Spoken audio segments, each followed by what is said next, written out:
Luke chapter 9. And he called the 12 together and gave them power and authority over all the demons and to heal diseases. And he sent them out to proclaim the kingdom of God and to perform healing. And he said to them, Take nothing for your journey, neither a staff, nor a bag, nor bread, nor money, and do not even have 2 tunics apiece. Whatever house you enter, stay there until you leave that city.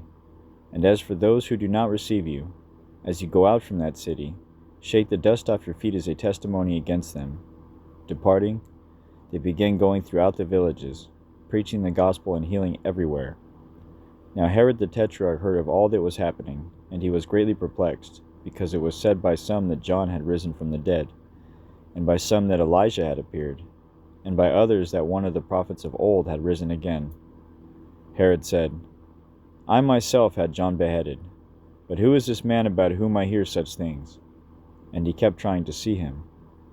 When the apostles returned, they gave an account to him of all that they had done. Taking them with him, he withdrew by himself to a city called Bethsaida. But the crowds were aware of this and followed him, and welcoming them, he began speaking to them about the kingdom of God and curing those who had need of healing. Now the day was ending, and the 12 came and said to him, Send the crowd away, that they may go into the surrounding villages and countryside and find lodging and get something to eat. For here we are in a desolate place. But he said to them, You give them something to eat. And they said, We have no more than 5 loaves and 2 fish, unless perhaps we go and buy food for all these people. For there were about 5,000 men. And he said to his disciples, Have them sit down and eat in groups of about 50 each. They did so, and had them all sit down. Then he took the 5 loaves and the 2 fish, and looking up to heaven, he blessed them, and broke them, and kept giving them to the disciples to set before the people. And they all ate and were satisfied, and the broken pieces which they had left over were picked up 12 baskets full.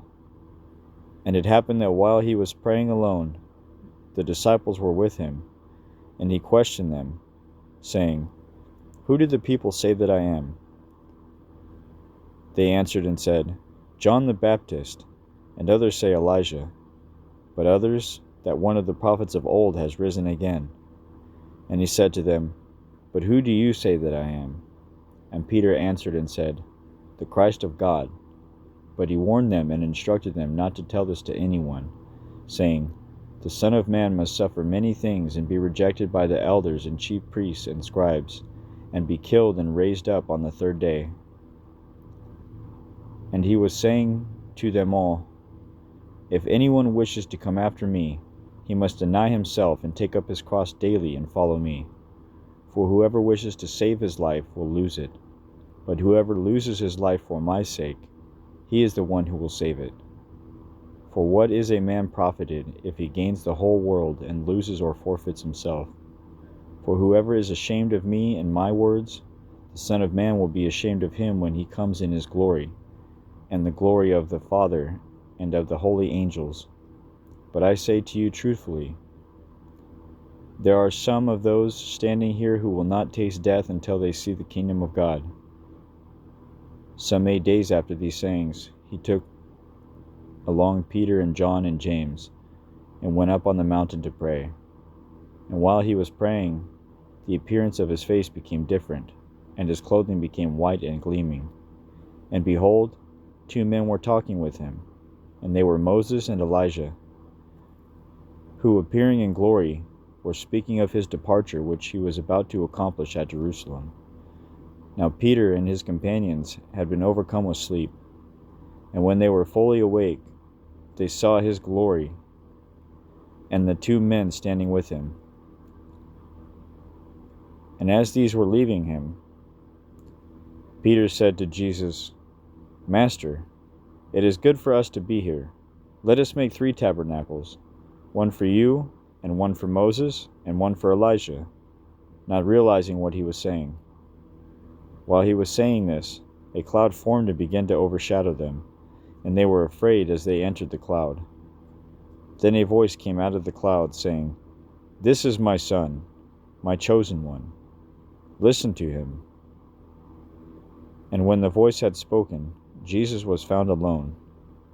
And they kept silent, and reported to no one in those days any of the things which they had seen.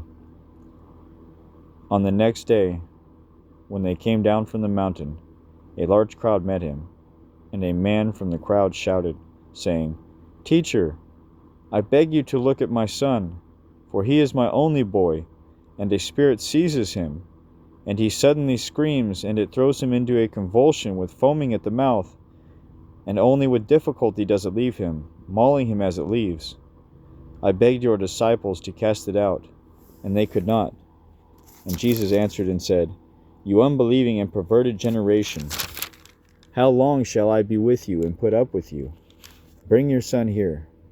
While he was still approaching, the demon slammed him to the ground and threw him into a convulsion. But Jesus rebuked the unclean spirit, and healed the boy, and gave him back to his father.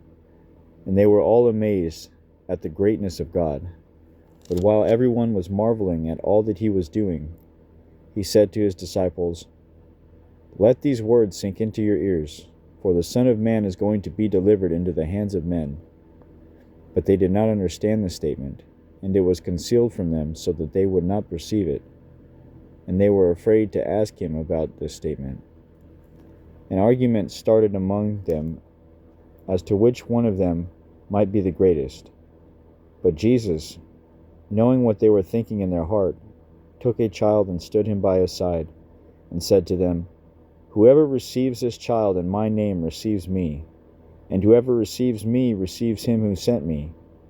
For the one who is least among all of you, this is the one who is great."